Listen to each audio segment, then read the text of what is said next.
Hello friends, welcome to the GK tutorial channel.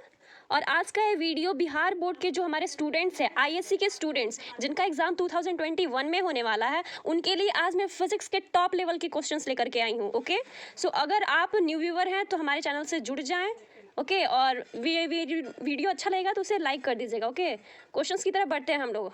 आज का ये क्वेश्चन रहा, हमारा फर्स्ट क्वेश्चन है, जब किसी वस्तु को आवेशित किया जाता है तो उसका द्रव्यमान क्या होता है। जब किसी भी एक पार्टिकल को चार्ज किया जाता है तो उसका द्रव्यमान पूछ रहा है, क्या होता है उसमें। ऑप्शंस आपके पास ये रहे हैं, इसमें से इसका राइट आंसर हो जाएगा उसका द्रव्यमान घटता है। ओके, जब चार्ज किया जाता है किसी पार्टिकल को। तो नेक्स्ट क्वेश्चन अब हमारा रहा, किसी विद्युतीय क्षेत्र में चालक को रखने पर उसके अंदर विद्युतीय क्षेत्र का मान बढ़ता है, घटता है, क्या होता है इन सारे ऑप्शंस में से। ओके, तो इसका आंसर हो जाएगा शून्य होता है। ओके, जीरो हो जाता है। ओके, जब हम किसी चालक को इलेक्ट्रिक फील्ड में रखते हैं तो।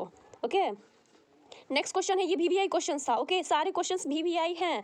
अब हमारा नेक्स्ट क्वेश्चन है, किसी वस्तु का परावैद्युत स्थिरांक हमेशा अधिक होता है, किससे अधिक होता है। ओके, डाई इलेक्ट्रिक कांस्टेंट के बारे में यहाँ पे बात पूछ रहा है। ओके, स्थिरांक, इसका आंसर हो जाएगा 0.5 से बड़ा होता है, ज़्यादा होता है। ओके, नेक्स्ट क्वेश्चन अब हमारा रहा, किसी संधारित्र की धारिता का मात्रक होता है, कैपेसिटर की बात पूछ रहा है। ओके, उसकी धारिता का मात्रक पूछ रहा है कि क्या होता है इन सारे ऑप्शंस में से। मैं बता दे रही हूँ ये वीवीआई क्वेश्चंस है, इसका राइट आंसर हो जाएगा बी, फैराडे होता है। ओके, नेक्स्ट क्वेश्चन अब हमारा रहा, किलोवाट घंटा मात्रक है, किसका ये मात्रक है, यूनिट। मैं बता दे रही हूँ यूनिट से रिलेटेड क्वेश्चंस फिजिक्स में कई क्वेश्चंस आते हैं, ये वीवीआई क्वेश्चन है, इसका आंसर हो जाएगा ऊर्जा का मात्रक होता है। ओके, एनर्जी का, किलोवाट आवर जो होता है। नेक्स्ट क्वेश्चन ये हमारा रहा, स्वस्थ मनुष्य के शरीर की विद्युत प्रतिरोध क्या होता है। ओके, इन सारे ऑप्शंस में से इसका राइट आंसर हो जाएगा 50,000 ओम। ओके, 50,000 ओम होता है किसी स्वस्थ मनुष्य के लिए। ओके, नेक्स्ट क्वेश्चन अब हमारा रहा, विद्युत परिपथ किसी बिंदु पर सभी धाराओं,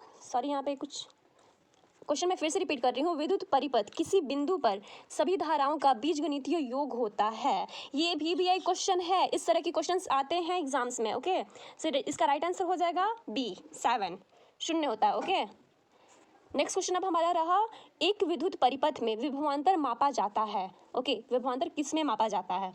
ओके, यहाँ पे ऑप्शन से आपके पास ये सारे ओम, वोल्ट, इन सब में से आपका राइट आंसर हो जाएगा वॉट, वॉट में मापा जाता है। ओके, नेक्स्ट क्वेश्चन है 9 नंबर का क्वेश्चन, विद्युत हीटर में जिस पदार्थ का यूज होता है वो कौन सा पदार्थ है। ओके, इन सारे एलिमेंट में से। तो हम लोग को ये बेसिक क्वेश्चन है, हम लोग शुरू से ही पढ़ते आते हैं ये सारे क्वेश्चंस को, लेकिन फिर भी मैं इसमें आपका आंसर बता दे रही हूँ। इसमें नाइक्रोम का यूज होता है, लेकिन इसमें नाइक्रोम कहीं भी नहीं है। ओके, इसका राइट आंसर हो जाएगा कोई नहीं, इन सारे में से कोई नहीं। मैं बताती हूँ, जो पिछला वीडियो था उसमें अभी 9 नंबर क्वेश्चन से याद आ गया, उसमें एक रोहित सिन्हा जो हमारे व्यूअर हैं, उन्होंने कमेंट किया था 9 नंबर जो हमारा क्वेश्चन था कि 1 मीटर फोकस दूरी वाले उत्तल लेंस की क्षमता कितनी होती है, तो उन्होंने माइनस में 1 डायोप्टर लगाया था। बाबू, माइनस में तो कभी होगा नहीं, क्योंकि उत्तल लेंस में हमेशा प्लस में ही होता है। ओके, ये 10th वाले के लिए था और ये 12th में भी क्वेश्चन आता है, इसलिए मैं इस वीडियो में भी इस क्वेश्चन को रिपीट कर दी। ओके, नेक्स्ट क्वेश्चन अब हमारा रहा, वैसी युक्ति जो सौर ऊर्जा को विद्युत ऊर्जा में परिवर्तित करती है उसे क्या कहते हैं। ओके, जो सोलर एनर्जी को इलेक्ट्रिक एनर्जी में कन्वर्ट करता है उसे क्या कहते हैं। इसका आंसर हो जाएगा सौर सेल। ओके, सोलर सेल कहते हैं उसको। नेक्स्ट क्वेश्चन है हमारा, ये क्वेश्चन वीवीआई क्वेश्चंस होते हैं। ओके, सोलर सेल पैनल का उपयोग किया जाता है, कहाँ पर यूज किया जाता है सोलर सेल पैनल का, तो इसका राइट आंसर हो जाएगा कृत्रिम उपग्रहों में। ओके, जो आर्टिफिशियल सैटेलाइट्स होते हैं उसमें इनका यूज होता है। नेक्स्ट क्वेश्चन अब हमारा रहा, चुंबकीय क्षेत्र के फ्लक्स की एसआई यूनिट क्या होती है। ये वीवीआई क्वेश्चन, इसको तो अपने माइंड में टिक कर लो, आएगा ही आएगा। ओके, इसका आंसर हो जाएगा टेस्ला, टेस्ला होता है इलेक्ट्रिक फ्लक्स का एसआई यूनिट। आई होप आपको ये मेरा वीडियो पसंद आ रहा है, अगर आ रहा है तो एक लाइक बटन प्रेस कर दो और अपने फ्रेंड्स में शेयर करो, बिकॉज उन्हें भी हेल्प हो। नेक्स्ट क्वेश्चन हमारा, चुंबकीय क्षेत्र में गतिमान कण का अपवर्तित रहता है, क्या जो मूविंग पार्टिकल होता है उसमें क्या चेंज नहीं होता है, इन सारे ऑप्शंस में से। ये वीवीआई क्वेश्चन है, अगर आप कॉम्पिटेटिव स्टूडेंट हो उसके लिए भी प्लस बोर्ड के लिए भी। इसका आंसर हो जाएगा चाल और गतिज ऊर्जा, दोनों में कोई चेंजिंग नहीं होती है। ओके, नेक्स्ट क्वेश्चन अब हमारा रहा, आदर्श वोल्ट मीटर का प्रतिरोध होता है, जो एक आइडियल वोल्ट मीटर होता है उसका रेजिस्टेंस क्या होता है, आइडियल वोल्ट मीटर का पूछ रहा है। ओके, सो यहाँ पे आपका राइट आंसर हो जाएगा अनंत, काफी ज्यादा उसका रेजिस्टेंस रहता है। ओके, आइडियल का। नेक्स्ट क्वेश्चन अब हमारा रहा, चुंबकीय फ्लक्स का ऐसा यूनिट पूछ रहा है, चुंबकीय फ्लक्स का।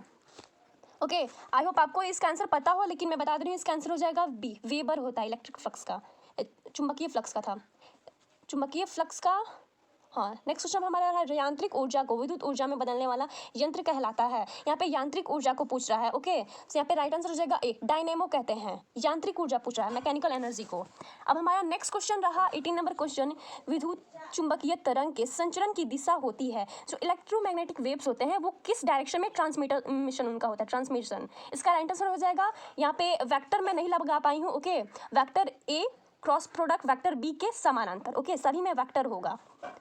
अब हमारा नेक्स्ट क्वेश्चन रहा दूर संचार के लिए उपयुक्त विकिरण है इन सारे ऑप्शंस में से। ओके, इसका राइट आंसर हो जाएगा बी, माइक्रोवेव्स का यूज होता है दूर संचार में। ओके, नेक्स्ट क्वेश्चन अब हमारा सबसे अधिक आवृत्ति होती है, सबसे ज़्यादा फ्रिक्वेंसी किसकी होती है, किन सारी किरणों का, किन सारे लाइट का होता है।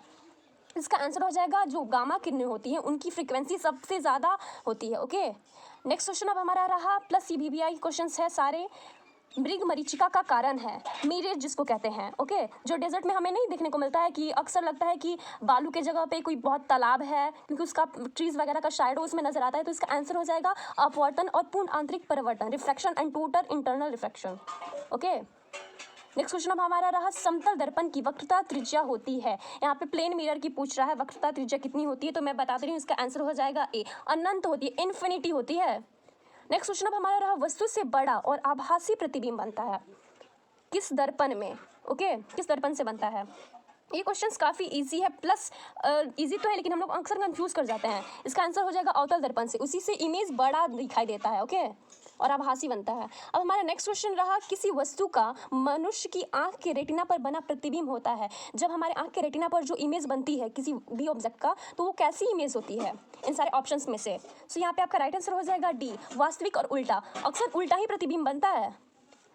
अब हमारा नेक्स्ट क्वेश्चन रहा जब सूक्ष्मदर्शी की नली की लंबाई को बढ़ाया जाता है, जब एक माइक्रोस्कोप की जो नली की लंबाई को बढ़ा दिया जाता है, तब उसका आवर्धन क्षमता क्या होता है। ओके, बढ़ता है या घटता है, क्या रहता है। इसका राइट आंसर हो जाएगा बी, बढ़ता है, अगर हम उसकी लेंथ को बढ़ा देंगे तो, नली की लंबाई को।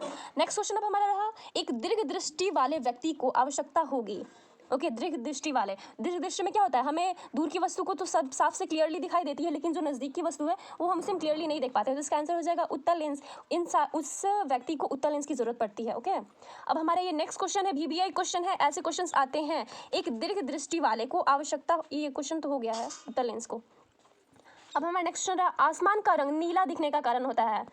ये क्वेश्चंस आते हैं, किसी भी क्वेश्चंस को मेरे हल्के में ना लीजिएगा, आएंगे ही आएंगे। ओके, और न्यू है तो हमारे चैनल को सब्सक्राइब कर लीजिए। और मैं बता दे रही हूँ जो मेरा पिछला वीडियो था उसमें बहुत सारे अमन रोहित सिन्हा, अंजना, श्वेता सॉरी 12th की है, बहुत सारे अच्छे उन्होंने आंसर्स दिए थे। ओके, नेक्स्ट क्वेश्चन हमारा ये जो आसमान का रंग नीला होता है उसका क्या कारण होता है। ओके, इन सारे फेनोमेनन में से इसका राइट आंसर हो जाएगा प्रकीर्णन। प्रकीर्णन के कारण ही हमारा आकाश का रंग जो हमें नीला दिखाई देता है। ओके, नेक्स्ट क्वेश्चन हमारा प्रकाश के कणिका सिद्धांत के प्रतिपादक थे। जो कणिका सिद्धांत था प्रकाश का, उसके प्रतिपादक कौन थे, तो न्यूटन बाबा जी ही थे। 1707 में उन्होंने किया था। ओके, नेक्स्ट क्वेश्चन अब हमारा रहा एक पदार्थ की चालकता ताप बढ़ाने पर क्या होती है, घटती है, बढ़ती है, तो वो धातु क्या है। ओके, इसका राइट आंसर हो जाएगा डी, अर्धचालक। उनकी चालकता बढ़ाने पर बढ़ता है उसका। ओके, अर्धचालक का ही, सेमीकंडक्टर का ही।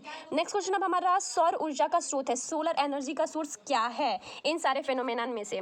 इसका राइट, ये भी क्वेश्चन है, आएगा ही आएगा, सारे क्वेश्चन को आप अपने माइंड में टिक कर लो, आएगा ही आएगा। ओके, इसका राइट आंसर हो जाएगा बी, न्यूक्लियर संलयन होता है। आई होप आज का मेरा ये वीडियो आपको पसंद आया। अगर पसंद आया तो अपने एक लाइक कर दो, अपने फ्रेंड्स में शेयर करो, और न्यू है तो हमारे चैनल को सब्सक्राइब करना ना भूलें। Thank you.